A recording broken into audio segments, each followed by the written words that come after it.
The final episode of Hard Knocks went into the draft, and it was a feel-good sort of thing, but it was sort of boring.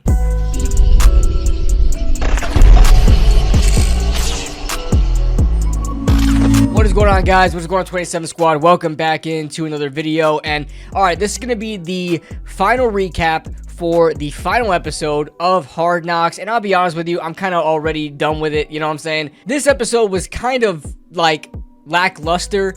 I really expected there to be a lot more as far as the draft goes, of how they got to each individual pick, and it kind of dwindled off by the picks. I mean, the Giants only had 6 picks in this draft. You're telling me Hard Knocks couldn't get like a lot of information on where they wanted to go with each player and stuff like that? They really kind of chalked it down to, wow, Tyrone Tracy is number 1 on my board. Let's grab him in the 5th round. Wow, Theo Johnson is here. Let's grab him in the 4th round. It's like there was no process of elimination. There was no crossing guys off the board as things went down. We do not know who they were interested in other spots besides probably the 2nd round, which we'll get into later. But you guys know who I am. I do not kind of beat around the bush. I don't sugarcoat anything. I thought this was a boring episode. So that said, this would kind of be a shorter one, and I'll just kind of go over the things I found interesting and new information that we haven't seen open to the public. But before we start, make sure you guys like this video. You guys have been killing the like goals lately, and I'm scared to kind of keep putting it up and up and up and up to kind of force you guys to put more effort in.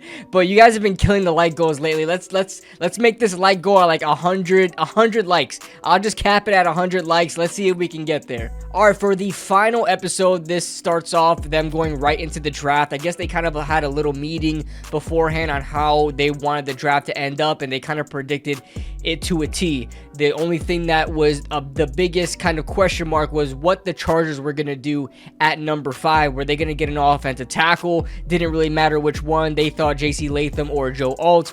Or are they going to go Malik Neighbors? You guys know that the Chargers drafted Quentin Johnston the year prior, but he has not been looking good, especially up to this point in training camp. And they also lost Mike Williams to, I believe, the Jets. And Keenan Allen, of course, went to the Bears. Now, I assume by this point, the trade negotiations for the 3rd spot were over, so there was no more talk about Drake May, and the Giants were kind of full steam ahead on Malik Neighbors. Now, the interesting part about this, in the 1st round, they intentionally kind of let the clock drip out a little bit. They wanted to see if they were going to get calls, and they had 2 calls from teams asking to trade up. Now, the first team that called in was the Indianapolis Colts, and they were trying to trade the 15th pick, the 46th pick, and a 2nd round pick next year to get to the 6th pick. I assume maybe to get Leatu Latu higher, or I don't know, or get like Malik Neighbors or something. To me, this was just way too low to come down to, and Joe Schoen also agreed.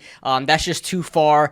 He wants to be able to stay kind of high up there, and especially for the guys that want a quarterback, if you went down to the 15th pick, you were going to miss out on all the quarterbacks, as there were 6 of them, or 5 of them, 6 of them, that went in the first 12 picks. And this is not Madden, so you're not going to just come down to the 15th pick and then assume you can come right back up to get a quarterback or whoever you want. At that point, you were going to miss out on the top wide receivers and all of the top quarterbacks there. It was just a lose-lose situation there. Good for Joe Schoen for not taking that. And then a 2nd team called, and it was the New York Jets. Now, we don't know what the Jets offered. They did not say, but Joe Schoen just said, we're going to stick and pick. And then they wind up drafting Malik Neighbors. We all know the rest of the story, and you guys can see it even on Hard Knocks. Malik Neighbors just did not look enthusiastic at all about being drafted here. I'm going to New York.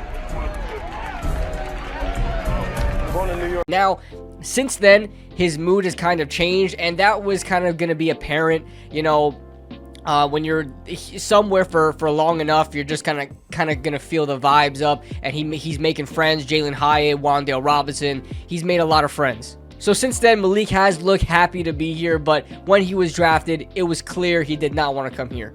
Now, a little bit more information that we didn't know. This is kind of what I wanted to see throughout the entire episode, all the draft picks. There were just 6 picks. Like, I kind of wanted to see more analysis on each pick and how they came to the conclusion that they did. But this one was really interesting. Going into the 2nd round, day 2 of the draft, they were going over possible prospects, and positions they really wanted to target, and the number one position that they wanted to target was cornerback and outside corner. And this is something that I thought the Giants knew that they needed to upgrade but didn't get a chance to do so. There was an early run on cornerbacks, and the Giants were forced to pick a guy like Nubin, who is not a bad consolation prize whatsoever, but I would have really preferred a boundary corner there, but there were just none to pick. The guys that they mentioned, they actually mentioned them by name, but the guys that they mentioned were Kool-Aid McKinstry and Kamari Lassiter, both of them going early in the second round. The Giants were not able to pick them up.